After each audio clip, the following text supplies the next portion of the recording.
Gracias por informarse con Delfino.cr. Ingrese a delfino.cr/inclinada, suscríbase para disfrutar de todos nuestros servicios con una cuenta Delfino Más. Delfino.cr.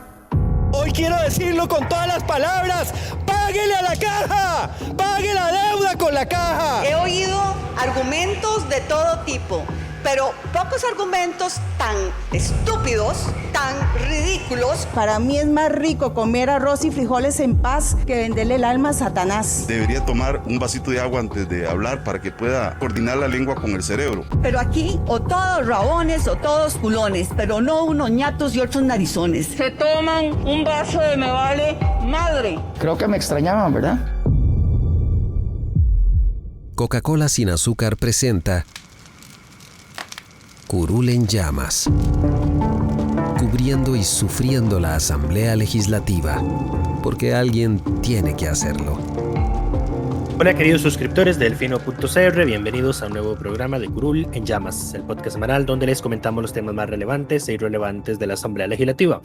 Les saluda Luis Madrigal desde el 30 de septiembre del 2022, como siempre en compañía de May. Espero que todas y todos estén bien. Los temas para esta semana: vamos a hablar del veto que firmó el presidente para no excluir el servicio de emergencias 911 de la aplicación de la regla fiscal, así como del proyecto del Ejecutivo para modificar esa regla. Vamos a hablar también del proyecto que busca reducir el plazo retroactivo que la caja le puede cobrar a los trabajadores independientes cuando se afilian por primera vez, pero ya estaban trabajando, que avanzó en el plenario legislativo, así como de la sesión solemne, entre comillas, que tuvo la Asamblea Legislativa en Punta Arenas y las penosas participaciones de parte de la jefa del oficialismo, doña Pilar Cisneros, así como de algunos otros temas varios. Pero empecemos con el veto presidencial.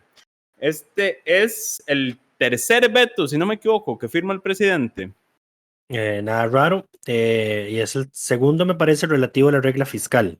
Correcto, ya había firmado uno que había dejado aprobada la anterior Asamblea Legislativa, si no me equivoco. Sobre el colegio, era sobre un colegio profesional. Correcto, el colegio de terapeutas. Ajá, que se está analizando en una comisión plena. Y el otro era para impedir que Procomer saliera de la regla fiscal y ahora para impedir que el 911 salga de la regla fiscal. Correcto. El argumento del presidente, en este caso, para vetar es realmente, ¿cómo decirlo?, sin sentido. Risible, patético, jalado del pelo, no se sostiene. No, a ver, yo lo que decía en mis redes cuando salió lo del veto es que este es un veto no es un veto de un carácter fiscal. No es que se quiera ahorrar costos del Estado al evitar que se saque el 911 de la regla fiscal. No es que se quiera reducir el gasto, ni que no tiene nada que ver con el tema financiero de las finanzas públicas. Es un veto político en el sentido de que el presidente lo veta y dice: yo presenté este otro proyecto que saca de la regla fiscal a estas instituciones como el 911 y Procomer, que generan sus propios ingresos o que tienen, sus fuentes directas de ingresos. Entonces, su financiamiento no aumenta la deuda del Estado o el endeudamiento del Estado, pero también exonera otro montón de cosas, y eso es lo que el presidente no dice públicamente, porque ese proyecto saca a todas las instituciones públicas que tienen ingresos fijos de alguna fuente. El 911 creo que viene de las tarifas telefónicas, me parece, es el 0,75. Es un impuesto especial, sí, que se cobra los servicios de telecomunicaciones. Correcto. Internet, cable, teléfono, todos esos. Lo que sucede en este momento es que esos recursos existen, pero debido al tope de la regla fiscal, el 911 no los puede utilizar, y esto ya le está generando afectaciones principalmente en el manejo del recurso humano. Correcto. Y algo interesante de ese veto es que el presidente se sustenta en el decreto presumiblemente ilegal que emitió flexibilizando la regla fiscal como otro motivo para vetar este proyecto de ley, porque dice, bueno, es que ya con este decreto el 911 puede ejecutar más presupuesto y por ende se mitigan, digamos, las afectaciones que ha estado teniendo. El asunto es que ese decreto está impugnado en el Tribunal Contencioso Administrativo, que según acabo de revisar antes de que empezáramos a grabar, a pesar de que ya tiene como 3 meses presentado y era una solicitud de medida cautelar anticipada, el Tribunal Contencioso Administrativo nada que la resuelve. Justicia pronta y cumplida en Costa Rica, naturalmente. Quién sabe qué está esperando el señor juez, porque ya tiene varios episodios que reviso siempre los viernes, en el que el estado del expediente es listo para fallar, digamos, listo para emitir sentencia, pero la sentencia nada que sale. Entonces no sé qué está pasando con ese juez en el Tribunal Contencioso, y entonces ahí sigue el Ejecutivo haciendo uso de ese decreto sin que todavía sepamos su legalidad definitiva, ¿verdad? Lo más probable, pues esto es pura especulación, pero lo más probable es que el juez está de vacaciones o incapacitado. Pero en ese caso tendrían que darle el tema a otro juez que lo esté sustituyendo. Si ya estaba listo para fallo, probablemente se queda ahí suspendido hasta que el juez regrese. En fin, eso es pura especulación. El tema es que lleva varias semanas pegado. Y ahora, el proyecto del Ejecutivo es el 23.330, si no me equivoco. ¿Y cuál es el problema con ese proyecto? Que aparte de que el gobierno ya, vía ese decreto que mencionaba Lucho, se estiró su margen de crecimiento para este año, porque lo que hace ese decreto es que le permite comparar que su tope de crecimiento ejecutado este año sea en base al tope presupuestado del año anterior. Aquí hay que recordar que en el Estado siempre se presupuesta más de lo que se termina ejecutando por distintas razones. O sea, hay diferentes motivos, desde ineficiencia hasta imposibilidad material de ciertas cosas. Pero bueno, el punto es que siempre hay una subejecución que ronda el 10-5%. Entonces, si usted compara, como había pedido la Contraloría General de la República, a la hora de presupuestar, pone el tope en base al presupuesto, pero a la hora de ejecutar, tiene que comparar con lo ejecutado del año anterior, porque si no, tenés ese colchón de entre 5 y 10% adicional para ejecutar. Entonces se termina contradiciendo el interés final de la regla fiscal, que es contener el gasto corriente. Mira, ahora, dale. No, lo otro que iba a mencionar es que el proyecto del Ejecutivo que está presionando para que le aprueben y que al parecer están dispuestos a vetar todos los proyectos que salgan sobre regla fiscal de excepciones específicas hasta que ese se les apruebe, lo que hace además es que mete dentro de las excepciones el pago de los intereses. El pago de los intereses es para el 2023 el 25% del presupuesto nacional, y además para el 2023 tiene una tasa de crecimiento del 11%. Como el tope para el próximo año es de 2.56, si no me equivoco, ese margen de 8 puntos, más o menos, de 8.5 puntos de diferencia, el gobierno lo tiene que recortar de otras partidas para que el presupuesto como un todo, dentro de lo que está dentro de la regla fiscal, cumpla con la regla fiscal justamente. Entonces, al sacar ese 25%, ya no tiene que hacer ese recorte adicional, y lo que hace es básicamente abrirse la posibilidad de gastar más en otras cosas, como en salarios de ministros, por ejemplo. Ahora, yo quiero polemizar un poquito con este tema, porque a mí el veto me parece improcedente y francamente ilegal. Porque si ustedes analizan el veto es por razones de oportunidad y conveniencia, ¿verdad? Correcto. En ese sentido, lo que debe hacer el Ejecutivo es proponerle a la Asamblea Legislativa las enmiendas que considera deben hacérsele al texto, para que, digamos, la Asamblea las acoja, tenga la oportunidad de acogerlas y tenga la oportunidad de volver a votar el proyecto. Tengo una pregunta ahí antes de que continúes. ¿Por qué? Y esto es para ver si yo lo entiendo mal, porque yo tenía entendido que el veto de oportunidad y conveniencia podía ser parcial, en cuyo caso se dan las recomendaciones, o total, y es como, y esto no va del todo, y no tengo que proponer nada porque me estoy oponiendo. Lo vetaron totalmente. Entonces no tiene que hacer una propuesta, porque lo que está diciendo pero sí la hizo. Sí la hizo. Sí la hizo. ¿Cuál es la propuesta que le hace a la Asamblea? Apruébenme el proyecto de ley Sí, pero eso no es una propuesta. O sea, la propuesta tiene que ser dentro del marco del proyecto específico. Esto es precisamente sobre lo que quiero polemizar. Por eso es que digo que el veto me parece ilegal.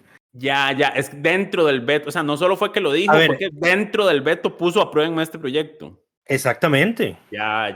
Entonces, eso no es viable, porque, por ejemplo, si nos vamos al reglamento de la Asamblea, el anteriormente famoso artículo 208 bis, que era la vía rápida, ahora es el que regula el trámite de los vetos, de los dos tipos de vetos que existen.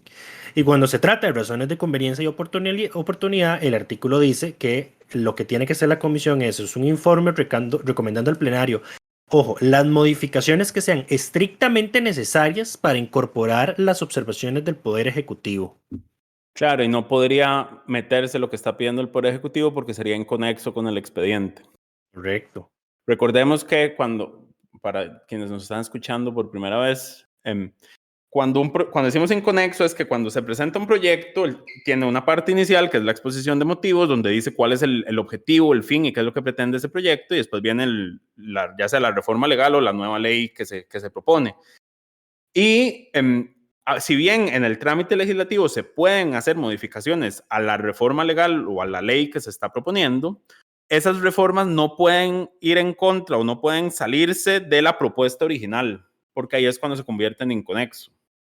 Sí. Entonces, ¿qué es lo que queda ahora? Entonces, el veto tiene que ser analizado por la comisión dictaminadora, y acá a la comisión dictaminadora no le queda de otra, digamos, que recomendar al plenario que se acepte o no se acepte el veto. Ahora, este proyecto de ley lo habían votado todas las fracciones a favor, excepto el oficialismo. Sin embargo, Nueva República ya dijo que, dado que el Ejecutivo presentó un proyecto de ley que supuestamente da una solución integral al tema de la regla fiscal, ellos no estarían apoyando un resello. Ahora, no hacen falta para un resello, Nueva República. El tema es que tendrían que sumarse la totalidad prácticamente del resto de los partidos, especialmente el PUSC. Cuestionable, dado que el PUSC es el que se le maneja el tema económico de este gobierno. Y el PUSC es cogobierno, recordemos. La mitad de la fracción. Esa fracción está dividida y la mitad es cogobierno y la otra mitad... Técnicamente la mitad de la Asamblea Legislativa es cogobierno. Correcto. El oficialismo, Nueva República y la mitad del PUSC. Correcto. Entonces, bueno, eso es lo que va a pasar. El veto se va a conocer el próximo lunes, porque ya llegó a la Asamblea Legislativa. De hecho, está subido en nuestra plataforma Asamblea por si quieren leerlo. Y es un veto de 15 páginas. Y bueno, ese es el sinsentido, ¿verdad? Ahora, a mí lo que me huele a la jupa es que la gente que uno ve, que lee, dice como bien, que nadie se salga de la reforma fiscal, la ley le aplica a todos. Y yo, como ustedes se están dando cuenta, que es lo que pide es que saquen a más gente de la reforma fiscal. A ver, sí. A ver, y esto es un sinsentido. De hecho, hoy se puso a defender otra vez su decisión de vetarlo. Y Rodrigo Chávez lo que dice es que ya hay demasiadas leyes, entonces es mejor que lo arreglemos todo con una sola. A ver, nada te impedía firmar esta ley, aprobar, que el proyecto nuevo tuyo siguiera el camino que tiene que llevar, y que eventualmente se metiera ahí una disposición transitoria, un artículo en el que se derogaban, por ejemplo, todas las leyes que se han aprobado haciendo exclusiones a la regla fiscal. De hecho, para unificarlos en un solo cuerpo normativo. Eso hubiese sido lo lógico, pero en cambio acá decidiste tirar, déjame terminar, decidiste tirar todo el trámite legislativo parlamentario a la basura por una cabezonada, por un capricho francamente irracional que no se sostiene desde ningún punto de vista. Correcto. Ahora, de hecho, el texto presentado por el Ejecutivo lo que hace es modificar todas las excepciones. Entonces, aun si esta se aprobara, quedaría modificada una vez se apruebe el otro texto. Correcto. Entonces, lo que haces en la práctica nada más es que de aquí a que se apruebe el otro proyecto, dejas al 911 con problemas de presupuesto, básicamente. Y esto se suma el sinsentido de que vetaste el proyecto del 911 y ahora querés sacarlo con tu proyecto también. Pero también se vetaste el de Procomer porque, no, hay que ser estrictos con la regla fiscal, y también en tu proyecto pretendes sacar a Procomer. De hecho, Procomer, las autoridades del COMEX fueron a defender presupuesto hace unos días, y el ministro del COMEX abiertamente dijo, sí, Procomer ha sido la institución más afectada por el tema de la regla fiscal. Ya, claro. Además, también tiene su propia fuente de ingresos. Exactamente, entonces no contribuye al déficit fiscal, entonces no tiene sentido que esté así, pero bueno. Ese es el tema que ha pasado con la regla fiscal esta semana. También está el tema accesorio, digamos, que se sale un poquito de la asamblea, que es con el tema de la caja y el aumento salarial. Que yo no sé cómo se sale, porque o sea, yo no entiendo cómo nadie le ha dicho al oficialismo, como ustedes, ¿por qué mienten descaradamente? Ajá.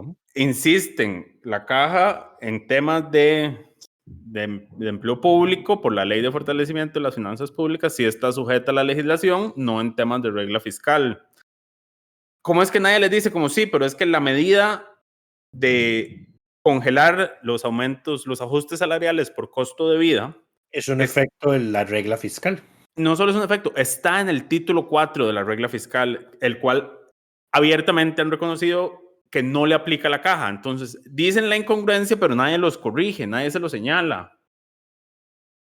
Que fue Miente que algo queda así. Entonces ahora el argumento es, sí, pues es que el aumento no es conveniente en este momento. A ver, aquí no estamos hablando de temas de conveniencia, estamos hablando de temas de legalidad.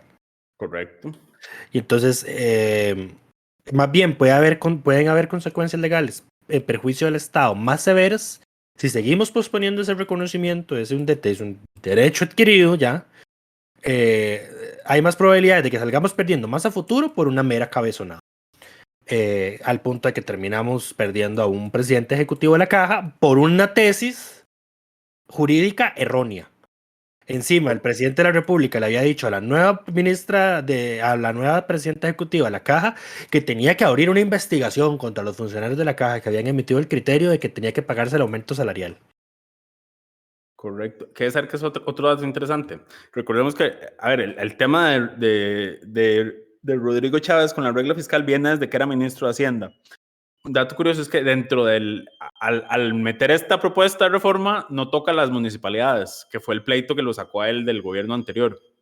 O sea, modifica todas las excepciones, o casi, modifica muchas excepciones, pero no toca a las municipalidades. Interesante. Pero bueno, eso es el tema con regla fiscal y caja. Creo que podemos pasar de tema. Correcto, dale. Démosle. Entonces, no tenés que decirme vos por cuál vamos, porque yo soy el que hace el contenido, mine. Vos te llevas la lista de temas. El tema que sigue es el proyecto de trabajo, el texto sustitutivo que se aprobó, que es inconstitucional para reducir el tiempo de que la caja puede cobrar retroactivamente. Sí, ¿qué problema con esto, verdad? Es que qué cansado. ¿Cuántas sentencias más necesitamos de la Sala Constitucional diciéndole a la Asamblea? Usted no puede meterse con temas de la caja porque la caja tiene una autonomía constitucional especial, incluida la de gobierno. Entonces usted no tiene nada que estarse metiendo en esos aspectos. Pero ahí siguen los diputados intentando promulgar legislación que transgrede esas resoluciones. Pues entonces, ahora es ese proyecto sobre la ley del trabajador independiente, es un proyecto que había sido presentado por la anterior bancada del PUSC. En su versión, digamos, previa a esta asamblea legislativa, era un proyecto, digamos, con cierta estructura, tenía una buena cantidad de artículos, estaba dividido en capítulos, tenía normas transitorias, y lo que se hizo esta semana, por previo acuerdo de las jefaturas de fracción, fue dispensarlo de trámites, bajo la modalidad de dispensa de trámites de un proyecto dictaminado, que es un artículo diferente. Ajá. Ahora se puede, antes no se podía. Ahora sí se puede, exactamente. Entonces se aplicó eso y se abrió el plazo para presentar, se presentaron las mociones ese mismo día y se conocieron las mociones, la mayoría fueron del Frente Amplio, todas rechazadas, y la única que sí se aprobó fue un texto sustitutivo suscrito por una buena cantidad de diputados que se volaba prácticamente todo el contenido del proyecto y solo dejaba 2 artículos. Uno, que es una definición de qué se va a entender por trabajador independiente.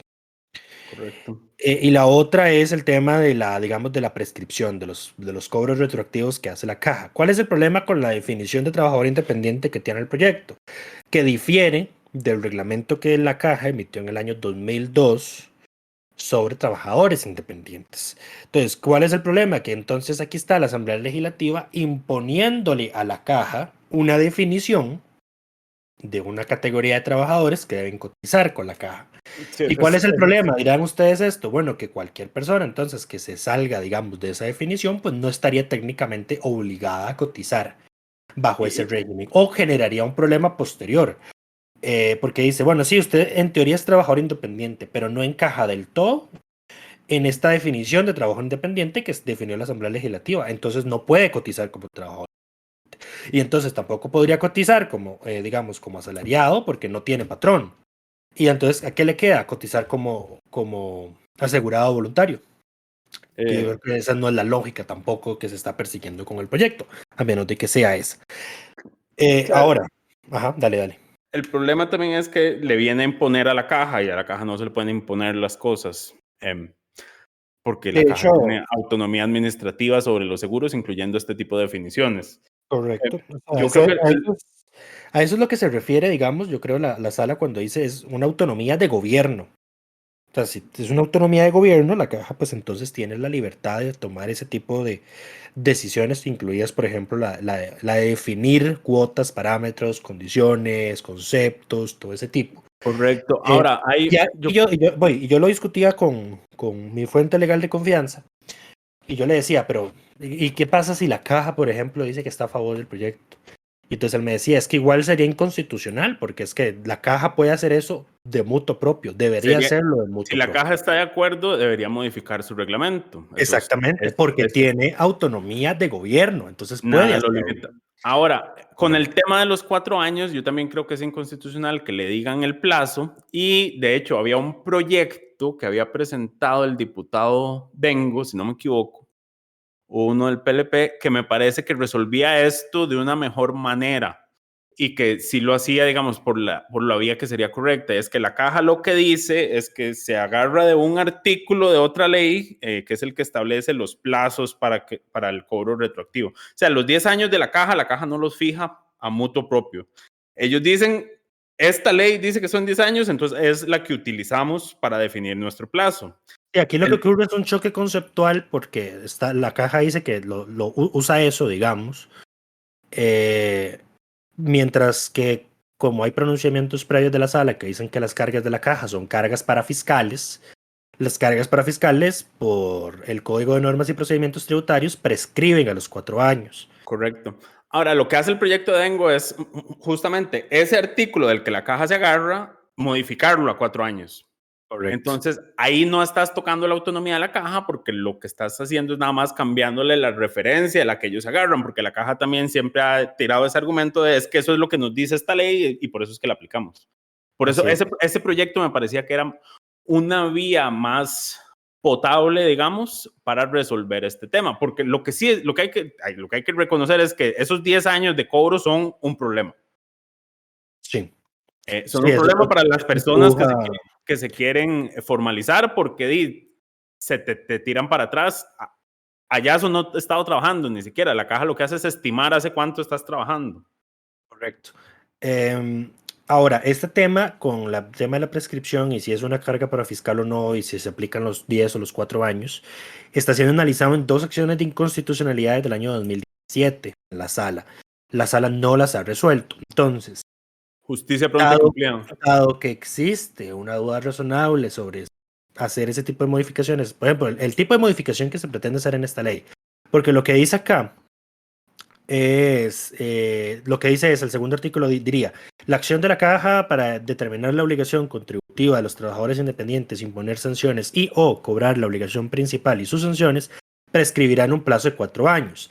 La prescripción deberá ser declarada en sede administrativa a petición del trabajador independiente sin prejuicio que pueda ser alegada también en sede judicial. Entonces estamos sacando una norma especial cuando, como bien dice Mae, y digamos, me parece que también que es la mejor solución, hacerlo por la norma general, que es el Código de Normas y Procedimientos Tributarios, porque se supone que es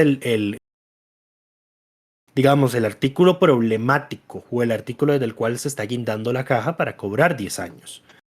Pero ahora, como existe una duda de si incluso sería constitucional este artículo, lo razonable sería que se mande a consulta. Si se manda a consulta, la Asamblea estaría obligando a la sala a hacerse de una opinión sobre si las cargas de la caja son cargas para fiscales y por ende prescriben a los 4 años en cuestión de un mes para acciones de inconstitucionalidad que tienen 5 años esperando. Correcto. De hecho, la consulta resolvería resolvería comillas, porque la sala probablemente diga, no, eso no lo pueden hacer y regresamos a la tesis de la caja, puede usar los 10 años mientras quiera. Sí, porque perfectamente la sala podría decir, sí, ustedes no pueden hacerlo, pero yo sí, porque soy el Tribunal Constitucional y entonces voy a seguir analizándolo por el fondo. Exacto.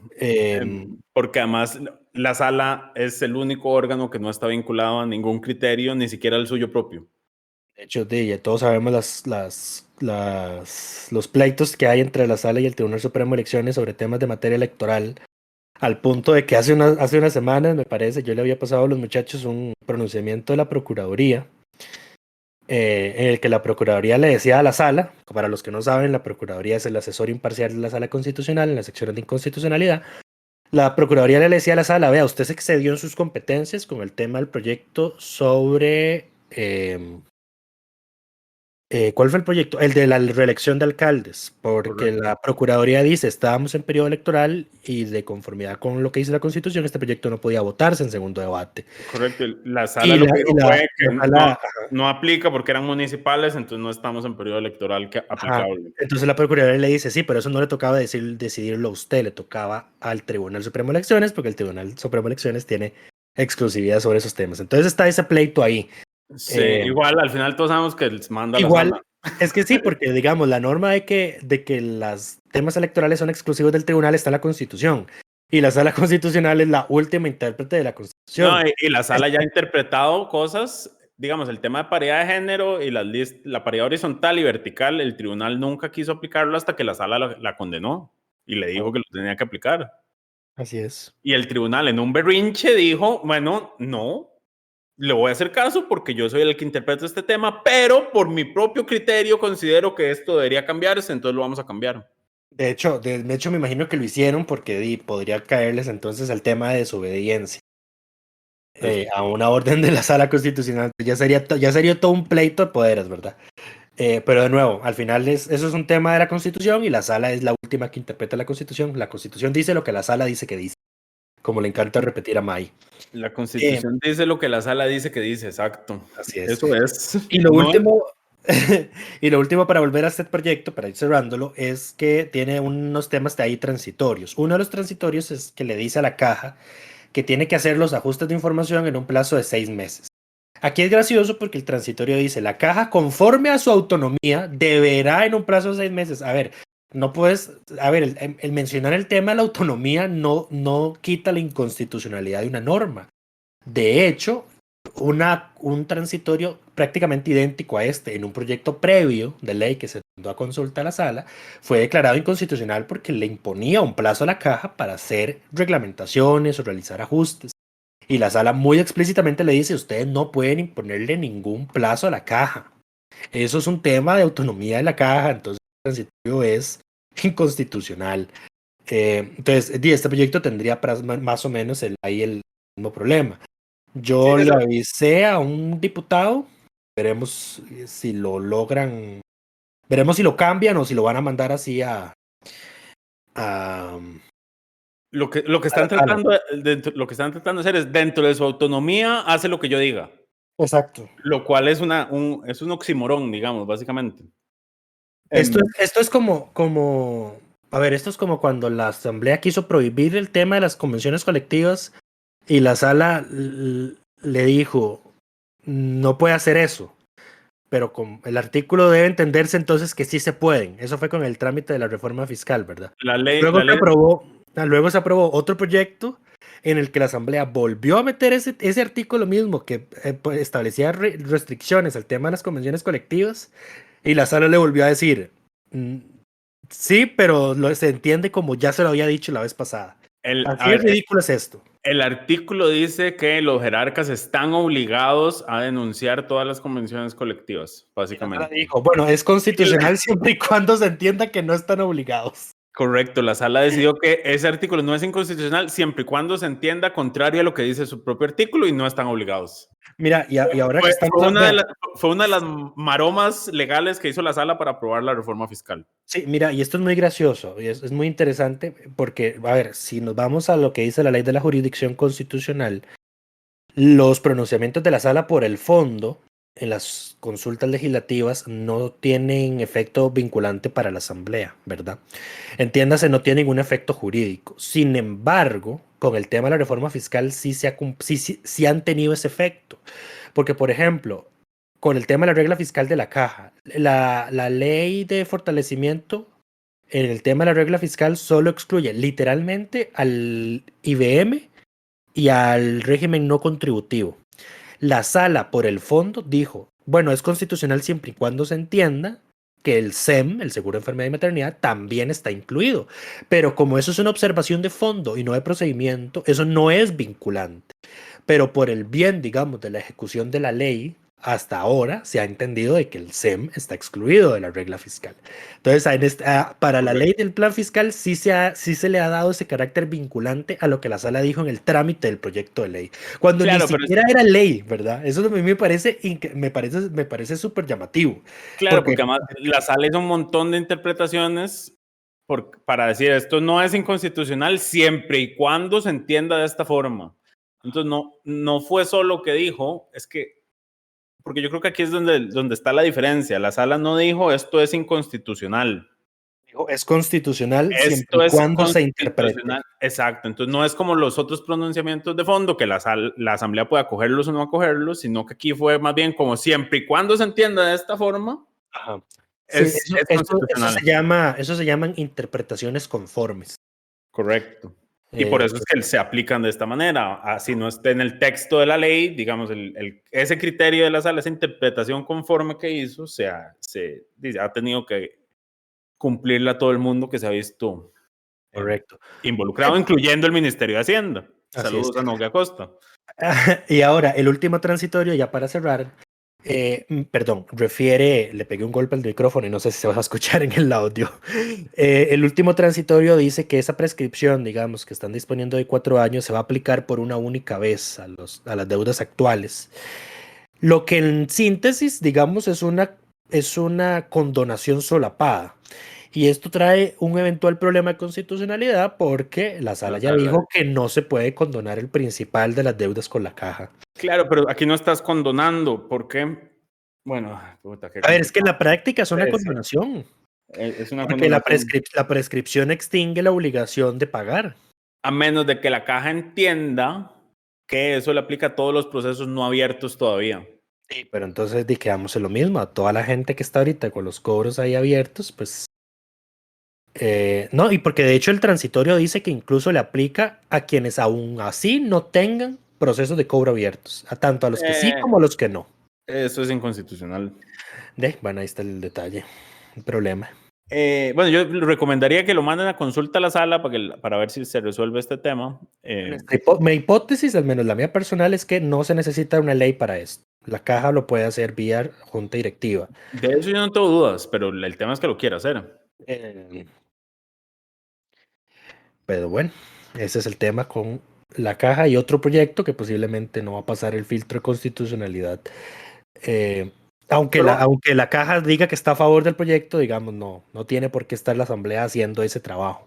Porque yo creo que esto va a traer un problema posterior y no me acuerdo ahorita cuál... bueno, sí, de hecho. Hay un tema en la ley de la caja que, digamos, es una garantía que, digamos, le dio a la Asamblea Legislativa por vía de ley ordinaria en su momento. Y que por habérsela dado, ahora se entiende que la Asamblea no se la puede quitar. A ver, uno entendería que lo que la Asamblea da puede quitarlo, ¿verdad? Siempre que esté dentro de la legalidad, digamos, no que mientras sean temas de derechos adquiridos, por ejemplo. Pero acá que se trata de potestades, digamos, la Asamblea le dio en su momento una potestad a la caja que ya no se la puede quitar. Que ya no se la puede quitar. Igual con las no universidades. Está establecida a nivel de constitución. Igual que las universidades públicas. Entonces, digamos, a mí me parece sumamente riesgoso que temas de definición como de ese tipo o temas de prescripción queden fijados en una ley así. Porque después podrían sostenerse la tesis de que, ya lo dispuso así, ya no puede cambiarlo. Pues sí, es todo un problema este texto. Pero bueno, vamos a darle el seguimiento al caso, a ver qué pasa. Yo esperaría una consulta. Ahora, como con toda consulta, recordemos que eso es como el oráculo griego. Ahí a usted le responden lo que usted pregunte y dependiendo de cómo lo pregunte. Entonces, no es solo que se haga una consulta, sino que se haga una buena consulta para resolver las dudas legales de cómo podría tramitarse este tema. Pero bueno, pasemos al siguiente tema. El tema favorito de Lucho, Pilar Cisneros haciendo feo. Te cedo ese tema con gusto, porque ya hablé mucho yo hoy. La Asamblea Legislativa realizó una sesión solemne este jueves en Punta Arenas en el marco de las conmemoraciones del 30 de septiembre, que el 30 de septiembre se conmemora cuando mataron a Juanito Mora. Esa es la conmemoración. Más o menos, sí, cuando los mandaron a fusilar. Correcto, entonces, porque pobrecitos y qué brutos, los matamos, los matamos, yo no fui, fue la oligarquía de su momento que mató a Juanito Mora. ¿Y a quién más fusilaron? Eran dos. Platica ahorita, que ya nos dejaste mal en temas históricos, Mike, qué fuerte. En temas patrios y de simbolismos no cuenten conmigo, pero bueno, siguiendo con el punto es que realizaron la sesión, en esa sesión, doña Pilar Cisneros se le metió el espíritu de Eliezer Feinsack y decidió salir a decirle a la gente del pueblo de Punta Arenas, básicamente, que la gente es pobre porque quiere. Y que José María Cañas era correcto. Yo le digo como si en realidad lo hubiera sabido en algún momento de mi vida. Pero bueno, fue a decirles que cambiaran la pobreza por la riqueza y las quejas por las soluciones y que se hicieran cargo de su destino, básicamente, lo cual generó la indignación de las fracciones opositoras. Ahora, aquí hay un tema que es un problema, digamos, para el Partido Liberación Nacional, y es que por la forma en que se distribuyen estos tiempos, en este tipo de sesiones, la lógica de nuestra Asamblea Legislativa está construida para que el partido oficialista sea la bancada más grande, lo cual no sucede desde hace 3 gobiernos. Porque entonces Liberación Nacional habla y después viene el oficialismo, mete las patas y todo el mundo empieza a tirarle, pero ya Liberación se quedó sin tiempo para tirarle, digamos. Correcto. Siendo la bancada más grande, digamos, y la que uno esperaría fuera más oposición, pero entonces siempre habla primero Liberación, después el oficialismo, mete las patas y son los demás, algunos de los demás los que reaccionan. ¿Quiénes reaccionaron en este caso? Bueno, doña Daniela Rojas, la jefa de fracción de la Unidad Social Cristiana, les dijo que no tenían por qué aguantarse eso y que quienes asumieron el gobierno eran quienes que tenían que proponer las soluciones para los problemas del país. El Frente Amplio en Ariel Robles, me parece, también hizo una fuerte crítica y dijo que no se dejaran que les dijeran eso, que es el gobierno, la situación en la que están es también culpa del abandono del gobierno y el gobierno actual no puede llegar a decirles que resuelvan ellos sus problemas. Y Katia Cambronero, del Liberal Progresista, también hizo un discurso en esa línea, cada uno desde su posición ideológica. Katia más del lado de mucha institución y mucha burocracia, es lo que nos tiene así. Ariel más del lado de es que no se están haciendo las inversiones sociales ni distribuyendo la riqueza de la forma en que se debería estar distribuyendo, específicamente haciendo énfasis en el tema de la concesión del puerto de Caldera y cómo esos recursos esos recursos que ingresan por ese puerto y que genera ese puerto no están quedando en las personas de la provincia. Y doña Daniela también, más retórica que otra cosa, pero sí, no sé si tienes algún comentario de las participaciones, Lucho. No, nada más. Bueno, esto parece que no prendieron de la lluvia de críticas que le cayó a Eliezer Feinsack cuando hizo un comentario similar en Limón. Entonces Pilar Cisneros fue y repitió más o menos lo mismo ahora en Punta Arenas. Correcto. Y a mí lo que me llama la atención, Pilar se defiende con la excusa más barata de alguien que estudió y trabajó en comunicación puede dar de toda la vida, que es: yo soy responsable de lo que digo y no de lo que los demás entiendan. Interesante. Que es, digamos, la respuesta más barata que puede existir de parte de alguien que se dice comunicador. En fin, ¿qué podemos esperar de alguien que solo sabe leer teleprompter? Y no se lo llevaron. Yo creo que ahí fue donde estuvo el problema. La señora no tenía su teleprompter, tuvo que improvisar. No, sí estaba leyendo, solamente no tenía el teleprompter. Y nada más para terminar de enmendarnos en conocimiento histórico, aunque claramente estoy leyendo fuentes en internet, Juanito Mora sí fue fusilado un 30 de septiembre. José María Cáñez Escamilla fue el 2 de octubre en Punta Arenas. Pero sí, por eso es que se conmemoran, digamos, los dos. Se conmemoran, y de hecho, el Consejo de Gobierno no es, digamos, que buen gobierno que decide ir a Punta Arenas. Hay una obligación legal de ir a hacer el Consejo de Gobierno los 30 de octubre ahí. Sí, lo histórico, digamos, este año fue que la Asamblea Legislativa por primera vez en su historia fue a Punta Arenas. porque por lo visto están compitiendo en popularidad con el gobierno. Entonces, a donde vaya el Ejecutivo a sesionar, parece que voy yo, excepto si es Cartago. Porque ya está lo suficientemente cerca, sí. Cartago cuenta como San José. El Valle Central. Ya se me enojó la mitad del país. El Valle Central es uno solo, entonces la asamblea desde Cuestamora los atiende a los 4 provincias. Sí, ya se nos van a enojar. Sí. El otro tema que no dije al inicio, pero que también podríamos mencionar, es que el proyecto que mencionamos la semana pasada para que las votaciones de la Corte Suprema de Justicia sean públicas ya recibió criterio en la Corte Suprema de Justicia. La Corte rechazó de forma unánime el proyecto por 2 razones. Una de forma, que es un error que es culpa de la Asamblea Legislativa, básicamente, y es que el proyecto menciona el artículo 13 de la Ley Orgánica del Poder Judicial, el cual había sido derogado por la Sala Constitucional en 1994, pero se volvió a incorporar en alguna reforma posterior, por error probablemente, y entonces en el Sinalevi no aparece como derogado. Entonces probablemente cuando revisaron la ley para hacer la reforma no se dieron cuenta de que ese artículo en realidad está derogado por sentencia de la sala.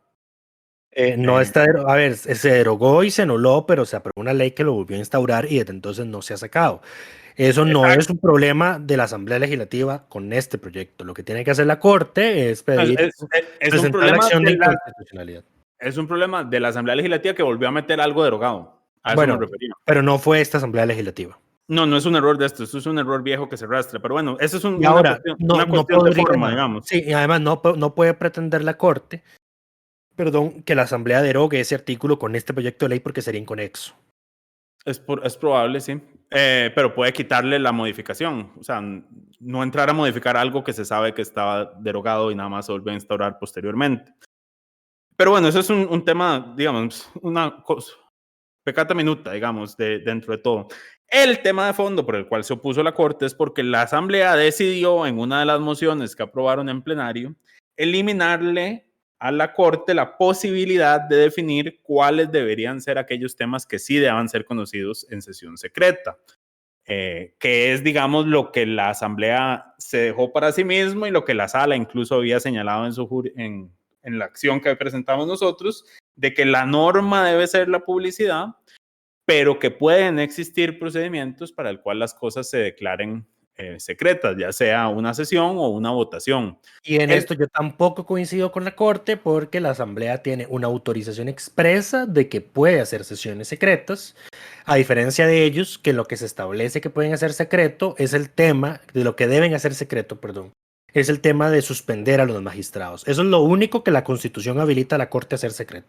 Correcto, pero la Corte lo que señala es que como se está derogando, y aquí, o sea, el director jurídico de la Corte dio su explicación, y es que sí, se puede interpretar porque hay leyes específicas que dicen que ciertos temas son confidenciales, en ciertos temas que la Corte también conoce, tienen que llevar un procedimiento confidencial y que con esta reforma se estaría eliminando incluso esa posibilidad y la Corte tendría que entrar a hacer una interpretación. Ahora, yo lo que creo es que si no cambian eso, lo que va a pasar es que van a ir a la Sala y la Sala va a decir si esto es inconstitucional porque le quitaste toda posibilidad de hacer sesiones secretas cuando lo considere necesario.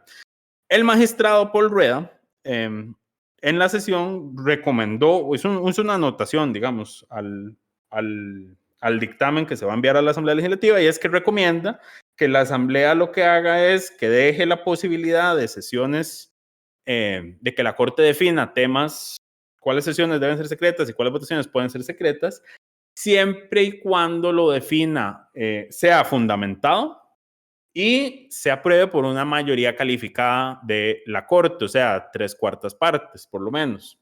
Que yo creo que sería razonable. Yo iría un poquito más al extremo y diría, además de que tiene que ser razonado y fundamentado, es que no basta con que lo razonen y lo fundamenten. Tiene que haber un motivo superior, una razón superior básica, digamos, por la que debería ser secreto. En este caso, por ejemplo, la Asamblea son temas secretos de Estado. Correcto. Y además, y en todo caso, yo dejaría una coletilla, para hacerles caso, pero metería una coletilla como la que se metió a la Asamblea Legislativa, de que no se puede hacer secreta la elección del fiscal general, la elección del presidente, la elección del vicepresidente, Así como sí, en la no. Asamblea se dejó claro que los procesos de elección, de ratificación y todos esos no se pueden hacer con voto secreto. No, eso va en la reforma porque se modifican los artículos específicos que hablan de esos temas. Y se dice, la presidencia será con voto público, el otro será con... O sea, eso sí se modifica, pero también en el artículo... Sí. No, es que si, aunque diga que tiene que ser con voto público, si otro artículo lo deja así, que la Corte puede establecer sesiones o votaciones secretas cuando lo fundamente debidamente, aunque el artículo diga que tiene que ser público, el otro artículo les habilita hacerlo secreto. Ahí es donde quiero cerrar ese portillo, ¿me entendés? Porque Sí, pueden yo creo que decirle, sí, este es artículo nos pero- dice que es pero, en público, fin, pero este artículo también nos permite hacerlo privado si lo fundamentamos y si lo aprobamos con mayoría calificada. No, hay que dejar claro qué cosas definitivamente no la Corte debe hacer en secreto. pero en fin, eso fue lo que pasó. Lo otro que pasó es que por fin se hubo elección en la Corte. Al final corrieron para evitar el voto público a toda costa. Prefirieron cambiar de candidatura principal. Luis Fernando Salazar reconoció que no iba a llegar a los 12 votos, se quedó a un voto de ser presidente del Poder Judicial y le dio su apoyo, asumimos, a don Orlando Aguirre, quien era presidente de la Sala Segunda y quien es magistrado desde 1989 y quien a sus 79 años asume el Poder Judicial, la presidencia del Poder Judicial, perdón. Que, dato curioso también de la Corte, nunca pasó de los 3 votos en todas las rondas previas. en todas las 15 rondas previas, pero tras el retiro de Luis Fernando Salazar fue quien dominó las primeras rondas con 10 votos y posteriormente a la cuarta ronda, después de otro receso, ya llegó a los 12 votos, uno proveniente de Patricia Solano, del grupo que estaba apoyando a Patricia Solano y el otro del grupo que estaba apoyando a doña Roxana Chacón. Dato curioso, después de la elección, doña Roxana Chacón tiene el descaro, pero así es, el descaro, de decir que ella lamenta mucho que no se hubiera podido elegir una mujer en la presidencia de la Corte Suprema de Justicia, cuando ella y sus 3 votos pudieron haber electo a Patricia en varias de las votaciones, digamos. Lo que pasa es que ella no quería que eligieran a una mujer en la presidencia, quería que la eligieran a ella única y exclusivamente. Exacto. Entonces yo pensé que había descarados encuestamoras, pero ahí en la Corte hay peores. Sí. En fin, ya eso es todo por más. Esta semana. No, suave, eso no es todo por esta semana. Dame un Van segundo los temas cerrar. Breves varios. No, ahora la Asamblea tiene que conocer el criterio de la Corte y decidir si hace modificaciones al proyecto o si lo aprueba como está, para lo cual necesitaría 38 votos. Sí, no voy a entrar a discutir el tema de la organización y funcionamiento del Poder Judicial, porque ya eso es un cuento demasiado viejo. Me parece que ya la Sala Constitucional lo había aclarado, pero bueno, la Corte Plena hace lo que le da la gana. Eso es culpa de servicios técnicos. Y no haré ningún comentario más al respecto. Al final, 2 temas varios. Uno muy sencillo, fue ratificada en el Consejo Directivo de la Superintendencia de Telecomunicaciones, SUTEL, doña Cintia Arias Leitón, con la oposición del oficialismo y el Frente Amplio, me parece. Así es. Pero igual llegó a la cantidad de votos requeridos, entonces quedó ratificada por un plazo de 4 años, si no me equivoco. Puede ser que me equivoque y sean 6, no estoy muy seguro con ese nombramiento. Pero bueno, el nombre de ella es propuesto por Arecep, no es un nombre del Ejecutivo. Me aclaró Lucho que por eso la oposición del oficialismo no es tan extraña. Y el otro tema varios, del cual ampliaremos posteriormente una vez tengamos el fallo completo, pero por ahora conocemos el por tanto, se rechazó la acción de inconstitucionalidad que había presentado la anterior ministra de la Presidencia, doña Yanina Dinarte, por la famosa comparecencia del presidente en el recinto del plenario legislativo. Recordarán ustedes que eso fue toda una discusión en su momento, que desde el PAC decían que era inconstitucional porque el presidente no puede asistir al plenario más que para presentar su discurso del 2 de mayo. Y bueno, se sostuvo, se hizo. Recordemos que pusieron las mesas de 15 años en el centro del recinto para que fuera un lugar distinto. Nosotros siempre fuimos de la tesis de que no es lo mismo una sesión del plenario que el recinto del plenario. Y parece que la sala nos da la razón. Habrá que ver qué fue lo que que es un rechazo de plano, entonces habrá que ver qué fue lo que pasó, si entraron, cuáles son los argumentos que se dieron de por qué se rechazó. Eso no lo sabemos. Tardaron demasiado tiempo en rechazarlo, siendo un rechazo de plano. No fue tan, bueno, eso fue presentado este año, porque fue de las últimas cosas que hizo el gobierno anterior, eso fue como en marzo, tardaron 6 meses. Sí, En 6 meses con el tema de la admisibilidad, haceme el favor. Sí, pero recordemos que también la sala puede admitir estudio y después rechazar de plano en cualquier momento. Que diga esto no se admitió. Esto lo empecé a estudiar, pero lo rechazo. Esto nunca se admitió. No recuerdo. En fin, yo sí me acuerdo. Esto nunca se admitió. Nunca se le dio curso. Estuvo en estudio todo este tiempo. Exacto, en estudio de admisibilidad, correcto. Ok, pero bueno, ahora sí, eso es todo por esta semana. Esperamos que todas y todos estén bien y nos escuchamos de hoy en 8. Claramente no hay diputado a la semana porque fue una semana extremadamente corta.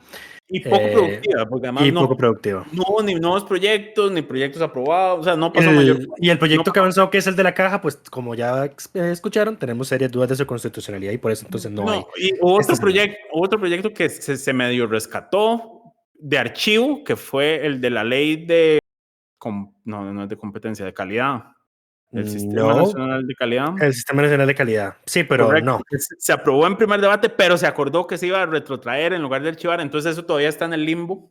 Entonces digamos que eso lo comentaremos después cuando sepamos qué va a pasar exactamente. Sí, que será la próxima semana. En fin, de momento eso es todo por ahora. Esperamos que estén bien y nos escuchamos. Coca-Cola sin azúcar presentó Curul en llamas, cubriendo y sufriendo la Asamblea Legislativa, porque alguien tiene que hacerlo.